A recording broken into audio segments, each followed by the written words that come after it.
పరిశుద్ధ గ్రంథంలో మనకు పాత నిబంధన, క్రొత్త నిబంధన అని తండ్రి రెండుగా విభజించి వాటి యొక్క సారాంశాన్ని సంపూర్ణంగా తెలుసుకుని ప్రభువునందు బలవంతులుగా జీవించాలని దేవుని యొక్క చిత్తమై ఉన్నది. పాత నిబంధన శరీర సంబంధమైనది, ధర్మశాస్త్ర సంబంధమైనది. క్రొత్త నిబంధన విశ్వాస సంబంధమైనది, ఆత్మ సంబంధమైనది అని స్పష్టముగా లేఖనములలో విభాగించి మనకు చక్కగా బోధించినట్లు చూస్తాం. క్రొత్త నిబంధనలో ఉన్న బోధ క్రీస్తు బోధ మాత్రమే. ఈ బోధ కాకుండా ఎవరు మరి ఏ బోధను చెప్పినప్పటికీ అవన్నీ మోసకరమైన బోధలే అని ప్రభువు చాలా తేటగా ఆయన వెల్లడి చేశాడు. తన అపోస్తుల ద్వారా విస్తారంగా ప్రకటింపచేశాడు కూడా.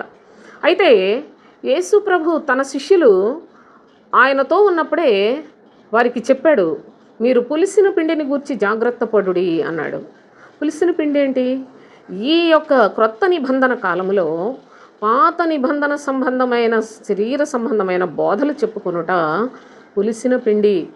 ఎందుకంటే శాస్త్రులు, పరిసయ్యులు అనువారి యొక్క పులిసిన పిండి అంటే వారి బోధలు ఎప్పుడు కూడా ధర్మశాస్త్ర సంబంధంగా ఉండేవి.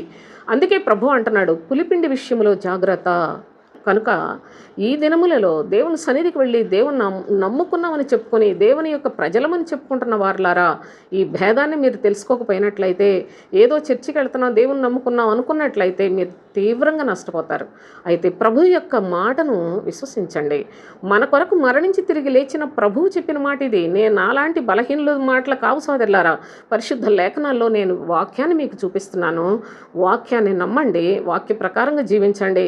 ఈ రోజుల్లో ఎవరైనా కానీ దేవుని యొక్క దీవెనలు, ఆశీర్వాదాలని చెప్పుకునే బోధలు చేసినట్లయితే, స్వస్థతలు, అద్భుతాలు, ఆశ్చర్యకార్యాలు, సూచక్రియల గురించి ఇలాంటి వాటి కోసం మీరు ఆశించినట్లయితే మీరు పులిపిండి కలిగిన వారై ఉంటారు. అలాంటి మరి బోధలు విన్నట్లయితే ప్రభు యొక్క పరిశుద్ధత విషయంలో మన జీవితాల్లో మనం ఏమి కూడా సంపాదించుకోలేక ఒక దినాన ఈ లోకంలో మన యాత్ర ముగించినప్పుడు చాలా నష్టపోయిన వారిగా, దిక్కులేని స్థితిలోనికి త్రోసివేయబడిన వారిగా మన బ్రతుకులు ముగిసిపోతాయి. కనుక బోధ అనేది ప్రతి క్రైస్తవుల యొక్క జీవితంలో అది ప్రాణాధారమైంది.